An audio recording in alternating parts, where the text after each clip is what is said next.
They memvav, or at the top, second line. Okay. Chutz min adam.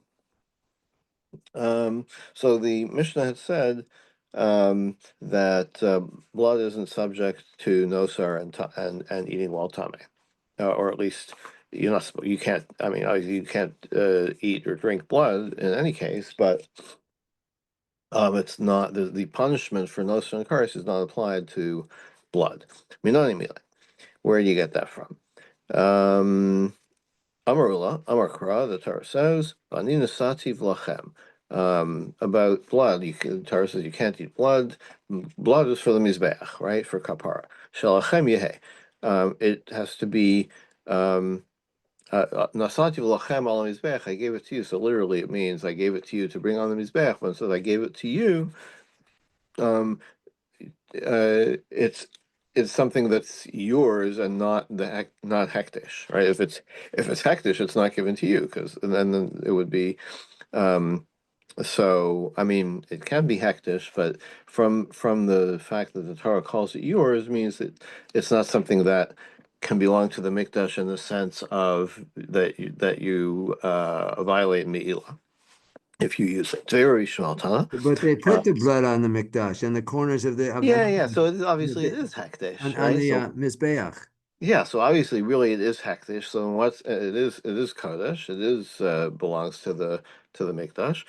So in what sense does the Torah says I give it to you? Right, that's an extra phrase. I mean, I gave it to you in the sense that it's not so much of belonging to the mikdash that you can violate me'ilah. Okay. Rabbi Shmuel, Tana, Rabbi Shmuel is a different pasuk. Amar Kra, lechaper. So this is all part of the same phrase. Anina sativ lachem al mizbeach lechaper. I've given it to you so that you can put on the mizbeach lechaper to atone for yourselves. Lechapar nasativ lo meila. The blood only achieves its only function is kapara in a halachic sense, and it's not subject to meila. It's only kapara. Rabbi Yochanan Amar Kra. Rabbi Yochanan is a different pasuk. Who ki hadam hu banafesh yichaper. It is blood.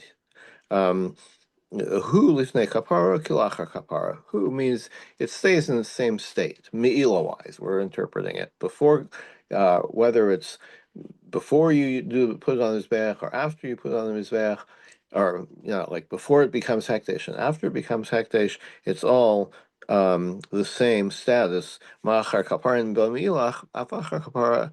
Actually, it's the other way around. Yeah, if after you've used it, after you've put some of the blood on the mizbeach, then kapara has been achieved, and there's no more meila. It's not kodesh anymore. Got no function left in the base of mikdash.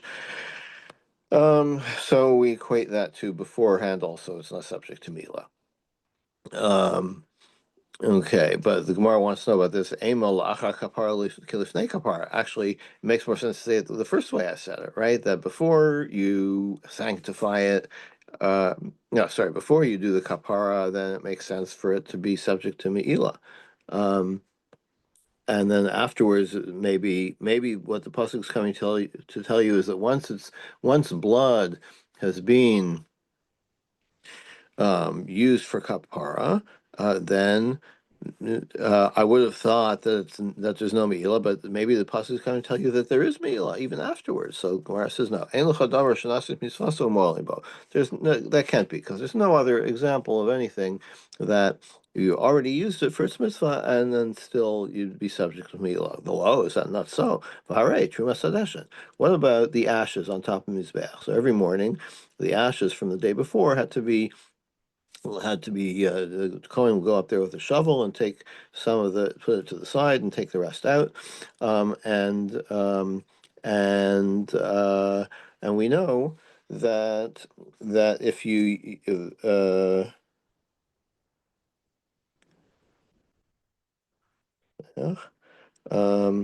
we know from Eitzel HaMizbeach that you put it next to the Mizbeach means it has to stay there and you can't use it, right? So it means that if it implies that there is meila after this is burned soft sacrifices, right? After the kapara has been achieved, they're just ashes now, and yet the Torah says you have to You have to leave it there. In other words, you can't use it, meaning that there's Me'ilah. So there is an example of something that there Me'ilah is subject to it after it's been used for kapara. So there, so so maybe there's something else. Maybe the Torah is telling you, this one other thing, the dam. Mishum Davi Trumas Hadesh and Big Day Kahuna Shnei Ksuvim Abayim Kechad. Oh, you know what? There's not only one. There's two other things, right? There's Trumas Hadeshen, and there's the begadim of the Kohen Gadol on Yom Kippur, the Big Day Lavan. They, according to one view, as we'll see, they cannot be used again, right? So, in other words, they're still hektish. You've done the mitzvah, you've done the Yom Kippur avoda, but the begadim are still not allowed to be used, so they're subject to Mila. Kol Shnei Ksuvim Abayim Kechad Ein Melamdin.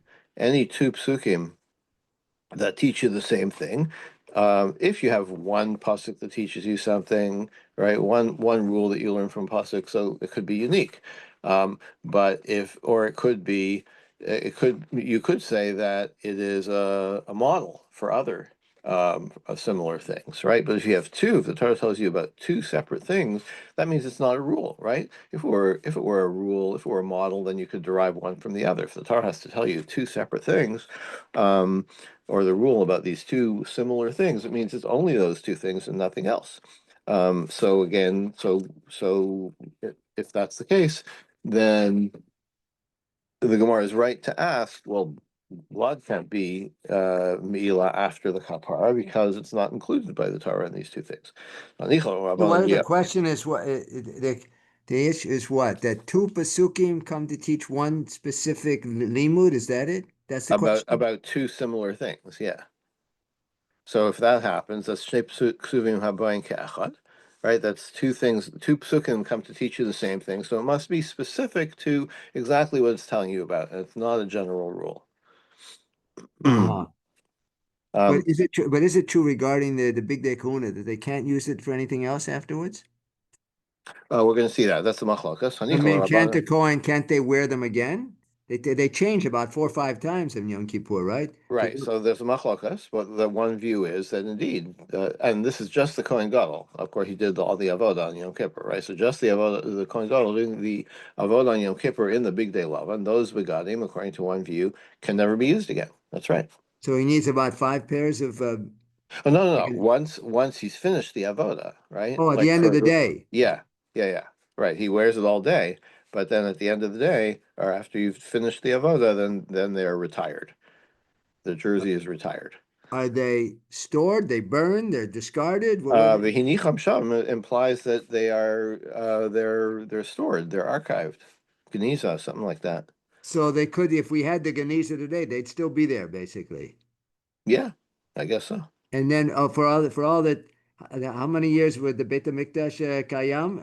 Then Yeah, we could, 400 plus years, right? yeah, we could have a storehouse of all these begadim that weren't used and can't be disposed of. Okay, that's a good point. Yeah. Um, yes, according to Rabban. Um, so now we're going to see that that's subject to machlaka. So nichal rabbanon diamar v'nicham sham alamed shetunin geniza. So the rabbis say that v'hinicham sham the begadim after when the kohen gadol takes off the big day and he leaves them there means he leaves them there permanently. Alol Rabbi Dosa, the Amar Rabbi Dosa disagrees. Mutaros hand lekoin had yet. No, they can be used again for any avoda. V'vatzlo yishtamish b'hen liyom haKippurim acher. Not that they can't be used again ever. They just can't be used for another Yom Kippur. Every Yom Kippur you have to have new ones. Okay, but you can reuse, you can recycle them afterwards. You can use them for any regular Kohen who wears Big Day Lovin can wear them on a regular day. So Michael Amemar. So according to him, there's no. It's not the case that Big Day Kahuna that these begadim are subject to me are are not subject to Me'ilah.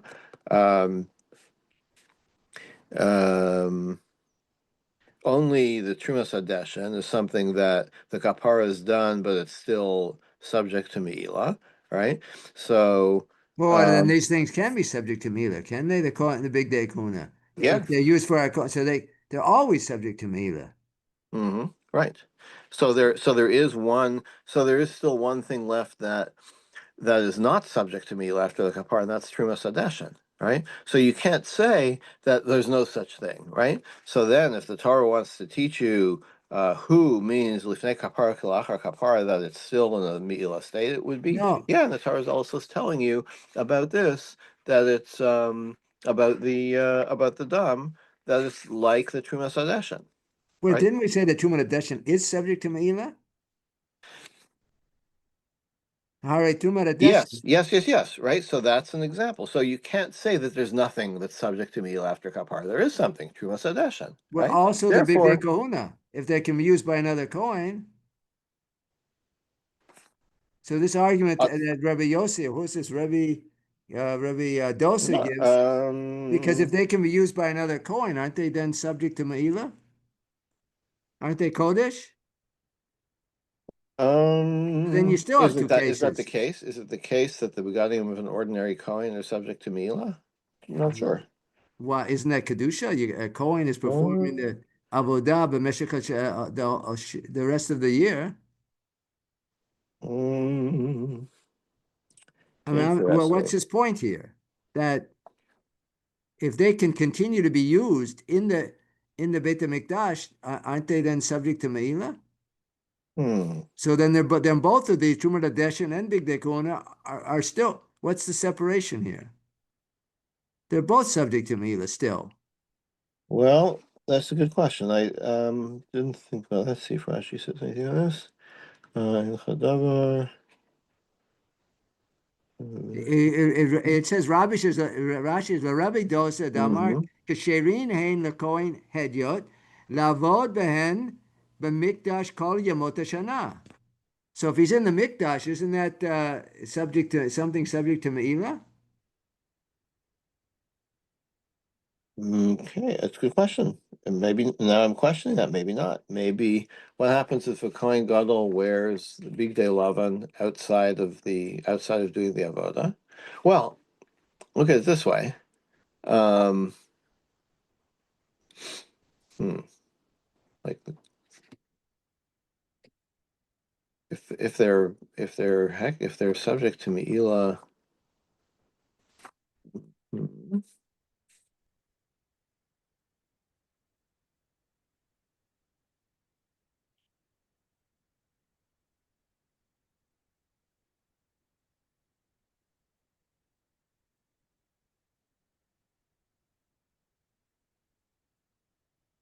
it's a very good question.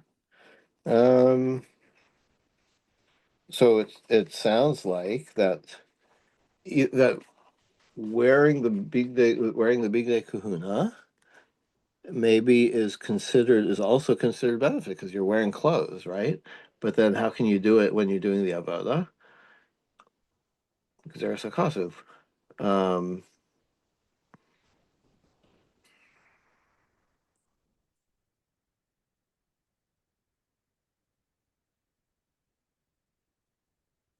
I don't know. According to Rodosa, why are you saying that they're permitted to use? Okay. Have to leave that an open question. I think it's an excellent question. I don't get it either. Don't know how to answer that. Maybe you can ask around afterwards. According to Rav Dosa, why is it that like if they're big day kahuna, aren't they subject to meila? Um,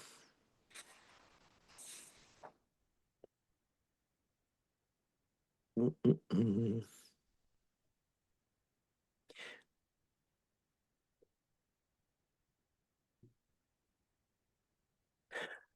Yeah, it may be that the big day kahuna um, are not subject to meila. Maybe they're not asur ba'ana, except for the one that the Torah says about the Kohen Gadol when he wears them on Yom Kippur. Then, according to the rabbis, they're asur ba'ana. But Rav Dosa says no, they're like regular big day kahuna. Okay, so we have to check that out. What is the status of the big day kahuna regarding can you use them? Are they permitted to be used? Are they kodesh?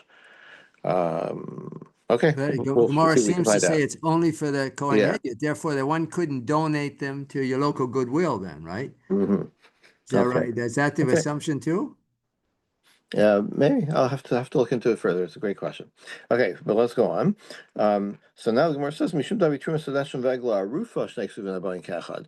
No, actually, there is another example of something that even after kapara you can't use it, and that is the egla arufa. So the calf, which you take it out in the valley where there's a dead body discovered, and you don't know who did it. So nearest town they take a calf and do the Eglah Rufa ceremony, and afterwards you can't it's Asr Bahana. Even after the kapara is achieved, even after the ritual is done. Chosheksu Habar Kechadim Lamdin. So that we have again two similar things the Torah tells you about. So it would have to be, it's not it can't be a general rule. So Anichal on the Amarim Lamdin. Okay, so that's okay. If it's a good question, if you hold that if there are two examples of something, then it's not a general rule. Alamandi Amar Melandi, but some say you can. Michael Mamar. So you could also say that the blood is the third one. So tre mu takes sive. So where I said even according to that, there's two exclusion words here. Hachaksiv ha'arufa. Ha'egla ha'arufa banachal. Extra word, because we're talking about the calf that got its neck broken. You don't have to repeat that. Lasam ksiv v'samo. You put that ash that you picked up in the shovel from the mizbeach and put it by the mizbeach. So only some of it gets put there. So they're both minimizing terms. But um, so Okay, so because the Torah has these two specific words, that only in these two cases is even if in general you say that Shnei Psula B'Ain Kechad Melamdin, that you can derive a general rule from two instances when the Torah tells you about two things, but in this case you can't because each one is specifically restricted to itself only, right? By these minimizing words, saying the Torah is saying like only this, like don't get any ideas. I'm trying to tell you that this is a rule. It's only this I'm telling you about in these two cases. However, blood, there's no such extra word, minimizing word. It's mutar b'hana after the kapara, um, and so therefore it's not there. It's by the word who tells us that it's never subject to mila. Okay. It's also cry badam lamali. So now we have three possible reasons, Rabbi Shmuel and Rabbi Yochanan, and who was the first one? Um, Rabbi Yochanan was the first one, Rabbi Shmuel, and the third one, whoever it was, um, Rabbi Dosa. No, not Rabbi Dosa. Whatever. We had three psukim that the Gemara used, the different Amoraim used. So why do you need three? Um, um, to tell you that it applies only to blood and not meila, nosar, and tuma, right? That we're not when the Torah is excluding it from something. Usually, we say meila is comparable to uh, meila, nosar, and tuma. Um, no, it's telling you that the blood is not exempt not only from Me'ilah, but also from Nosar and Tuma. That's why you have three psukim. Aval Pigul lo tzarich kra. What about Pigul, which is often linked to those? No, we don't even need a pasuk for that. It's not Kol sheyesh lo maturin be'enon be'enon mizbeach chayav and lav mishum Pigul. We already know that because the principle in our Mishnah about matirim, that since blood is itself a matir, but does not have a previous matir, and we know that Pigul doesn't apply to that, so the Torah doesn't have to tell us a separate pasuk. Oh yeah, and Pigul also Mila or doesn't apply to blood because we know that already. Rabbi Yochanan.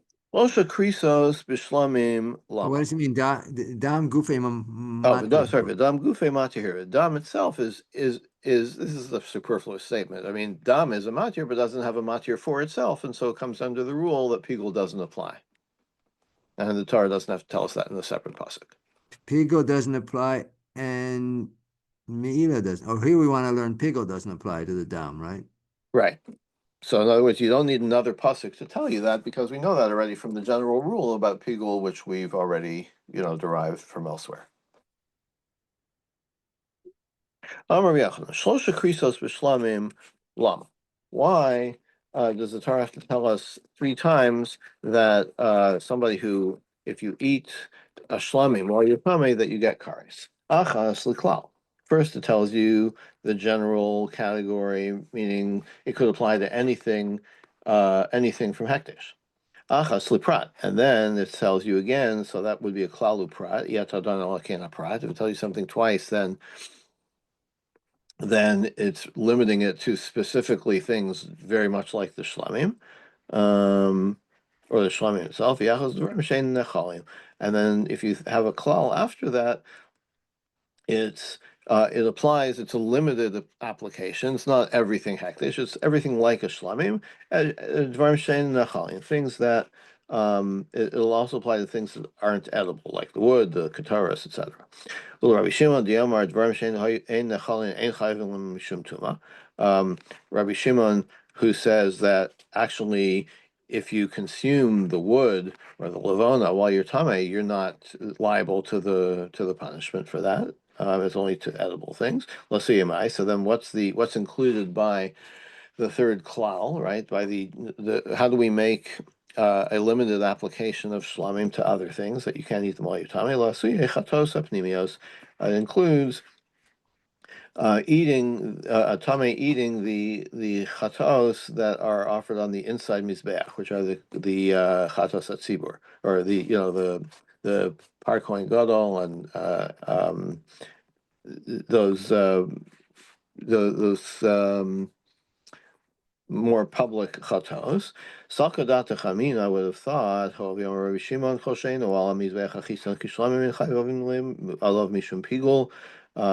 Since Rabbi Shimon said that something that's brought on the outside mizbeach, like a shlamim, there's no pigul for it. Right, the pigul is only for inside things.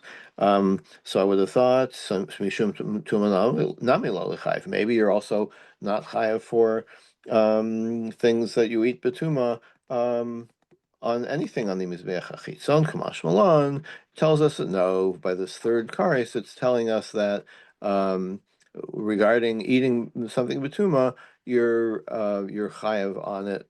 You're chayav kares on it for eating the meat of a inside chatas as well. So, but what we mentioned the wood and the whatever the wood and the other items Mm-hmm. is one. I'm confused. Then it says that it seems to be initially that one would be chayiv on eating the wood. I mean, it's a little strange, but and then Reb Shimon wants to qualify that and say no, that one is not chayiv on eating the wood. Well, he's cholik on it. Yeah, he argues. He argue, okay, right. Yeah, yeah. So what is the maskana here? That is, if one were to eat the wood, would that be a chayiv karet or not? Um, I'm a, well, we still no, don't know, no, you're only chayav kares for things. Wait a second.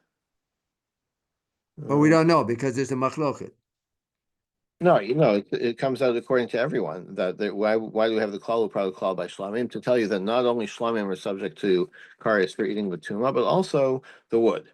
Okay, and even according to Rabbi Shimon, who says that in general wood would be exempted because it's not edible. Even Rabbi Shimon would say here that if you eat the wood, you are one second.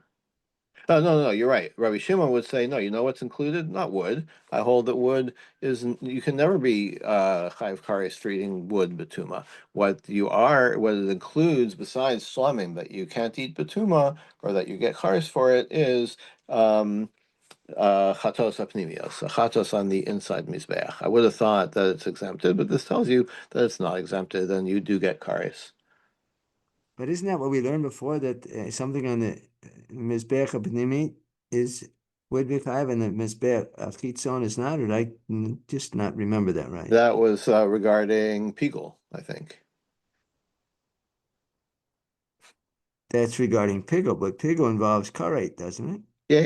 Yeah. But now we're talking specifically about kares for eating something when you're tummy.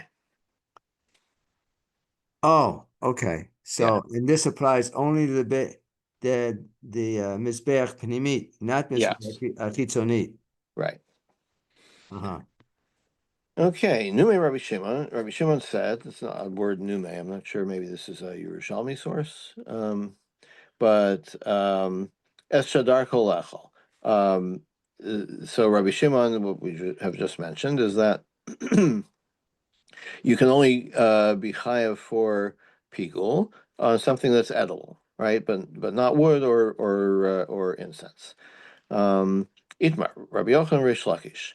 Then machlokas about this. Rabbi Elazar, Rabbi Yossi, Rabbi Elazar, Rabbi Yossi, Rabbi Chanina. Oh no, sorry, not machlokas. There's these one, two, three, four. These four Amoraim, Rabbi Yochanan, Rish Lakish, Rabbi Elazar, Rabbi Yossi, Rabbi Chanina. They all said, Chad All mehai right. zuzah One, b'chad. two, three, four, five. Oh no! I'm saying it wrong. I'm saying it wrong. Sorry. We have two pairs. This is machlokas. We have two pairs. Rabbi Yochanan and Reish Lakish is one pair. Rabbi Lazar, Rabbi Yossi, Rabbi Chanina is the second pair of Amoraim. Chad mehazuza v'chad mehazuza. One of each pair. Chad amar machlokas b'tumas basar b'tumas gufli re'akolin aloka. One of each pair says that what's the machlokas in the Mishnah? When the meat itself is tame, that's when you can't eat it. That's when you get the kares. But when Rabbi Shimon says in the Mishnah, um, when he argues with the Tanakama and he says it's only edible things this applies to. So one view is that this applies only to Tumas Haguf when the thing itself is tame. But if the person is tame, then these inedible things, even the Tanakama agrees, it's there's no liability. But the other half of each pair says. Um, no, they're arguing about both, whether the person's tame, whether the item is tame. It's the same machlokas. Tanakama says you're liable. Rabbi Shimon says you're not liable because it's inedible. My tama. Why does the Tanakama agree? According to this view, why does the Tanakama agree that both are included? Keva the Karina Bev Habasar Sheyigabachol Tame. Kol Tahar Yachal Basar, right? The meat which becomes tame, which contacts something tame, and therefore itself becomes tame. Krina Beva Tumas Olav. That is part of a Tumas Olav. It is tame, and it continues V'nichrasan Nefeshahi. Okay. Now, So therefore, both conditions could apply, either the person yeah, or the meat. right. But again, according to one of each pair of these Amoraim. Okay, whereas the other disagrees. So Rav Tavyume Masnehacha, that's how Rav Tavyume taught the proceeding. Rav Kana Masnehacha, Rav Kana had a different version. Chadmei Hazuza, Chadmei Hazuza, a Seifa. So it's going to come out to the same thing, but one of each pair says um, um, that what did they argue about? Just the end, whereas Rabbi Shimon, in other words, Rabbi Shimon's view is under discussion. Chadam, or one from each pair, says, Machokas Basuma Saguf, Abutum Sabastar Dibera Koloka.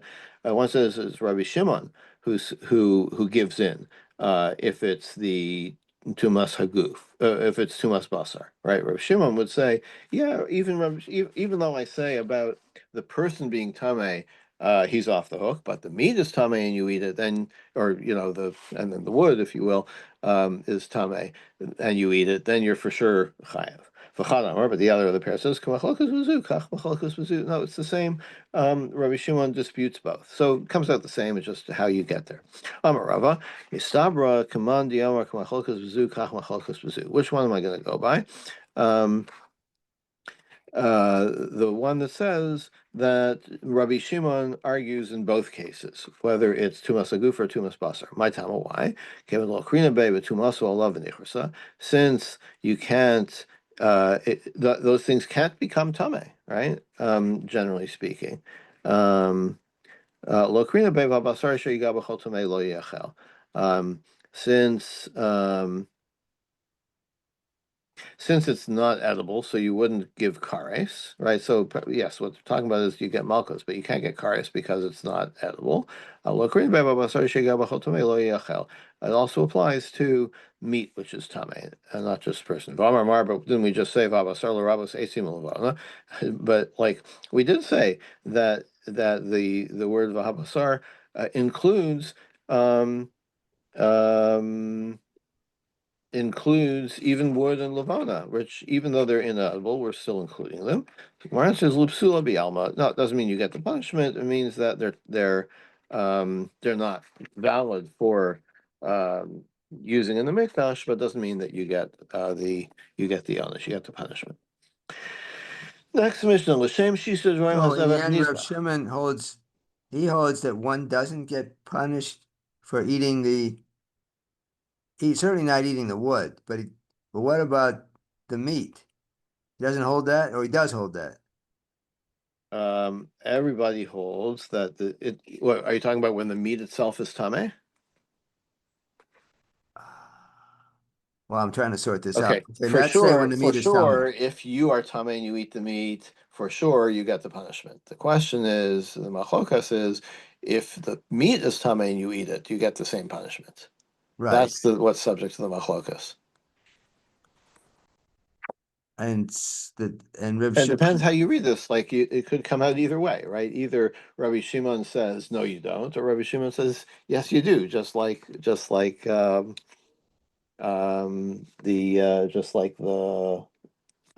other case.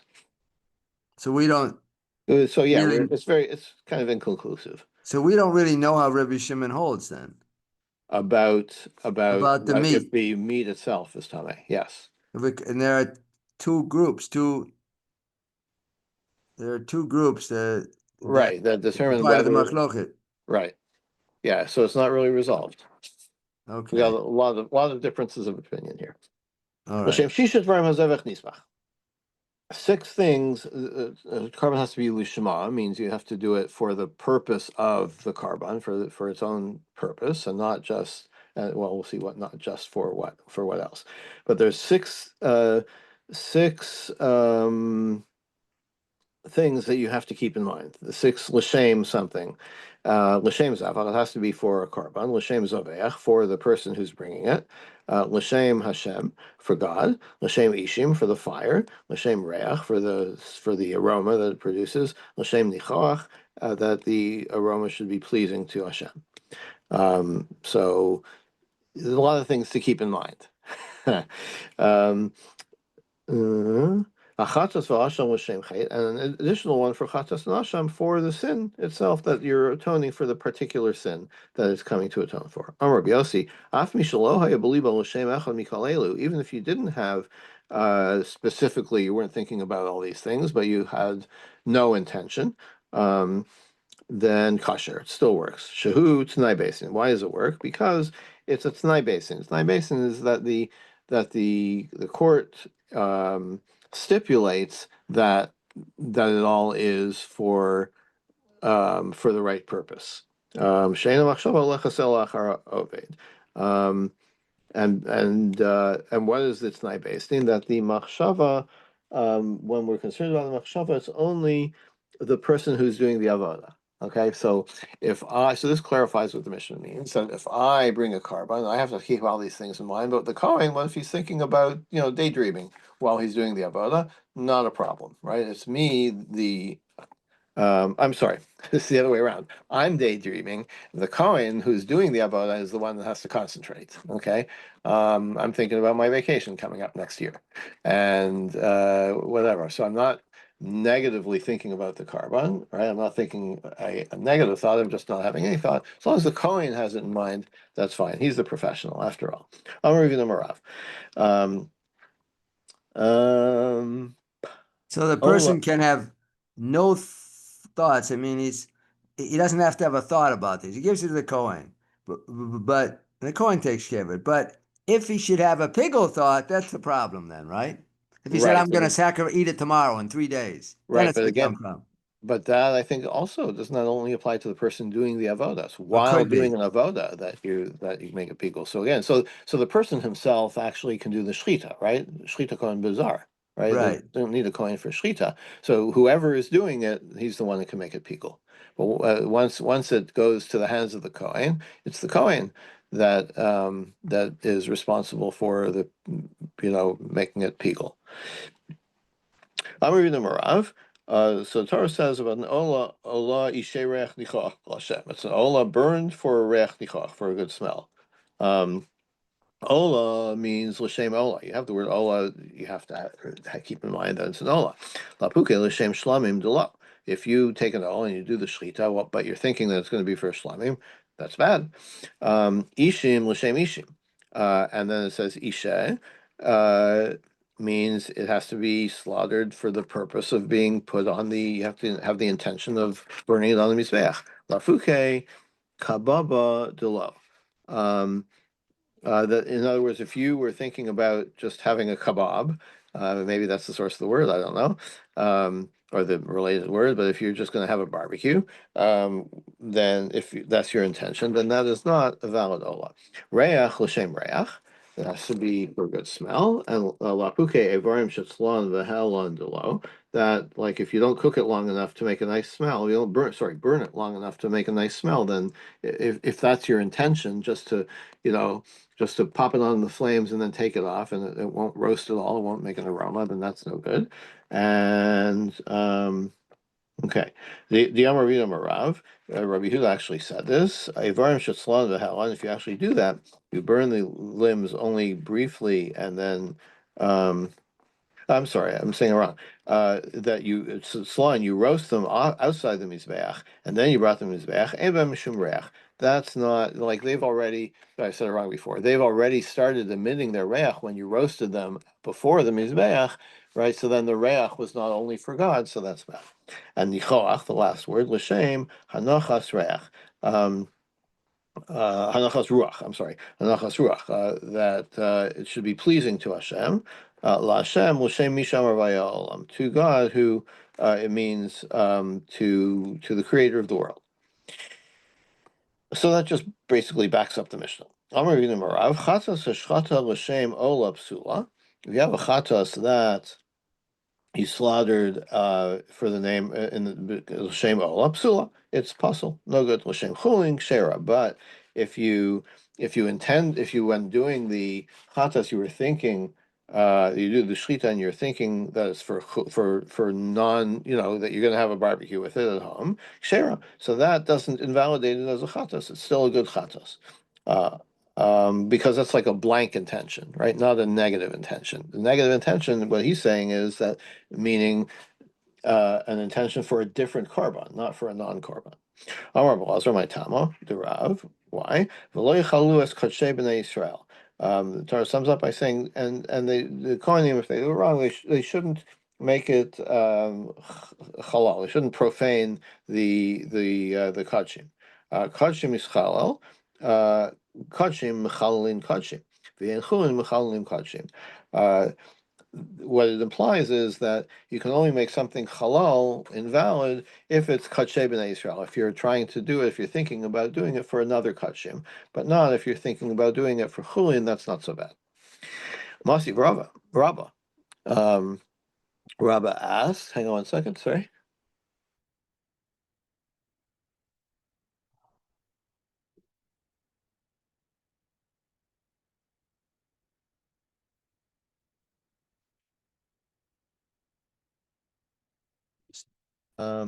Masi Rabba, can you hear me? Yes. Okay. Masiv Rabba. Rabba asks, Af mishalo haya belibo l'shem echad mikol elu. Even if someone did not have in mind for one of these other things, kosher, it's still good. Shutanai basin because basin stipulated tamash lo haya belibo klal. That's only they can only do that if you had a no intention. Haya belibo l'shem chulin pasul. But that implies that if you had a different intention, even if it wasn't kachim, but you had an intention of something else, even barbecuing at home, that implies it should be possible. Abai answers,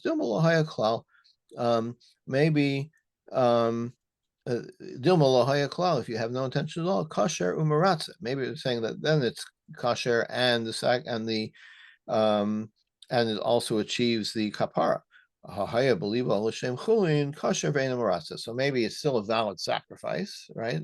And you could eat the parts that you could eat, but still it wouldn't count a as this carbon. You still have to fill your obligation of a chatos again. Amar Belazar. You wouldn't get, one would not get Hang on a kapara for second, my this. speakerphone went off. I can't hear you.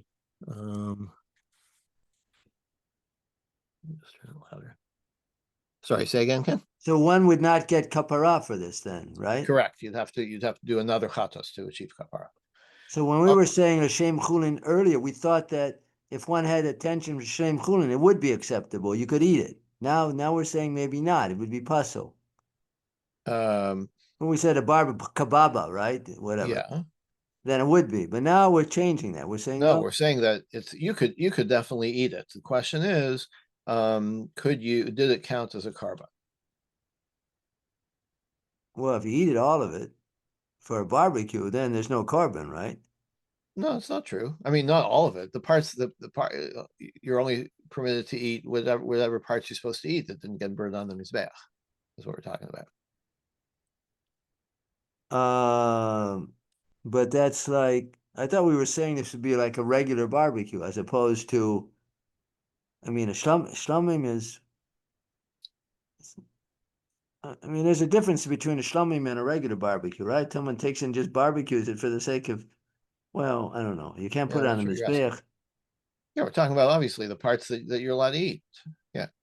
So the rest of it, you could still, even if you had, even if one had the thought that it could be for No, chulin. I don't think that's what it's saying. I'm thinking if you had the thought, then if you had the thought, Because we're having two opinions here, I think, what I understand. One, earlier we said if he had for chulin, it's okay. Now we're saying no, he has to have no thought to make it okay to be, and you can't think of, but if he said chulin in his mind, that would be puzzle. right?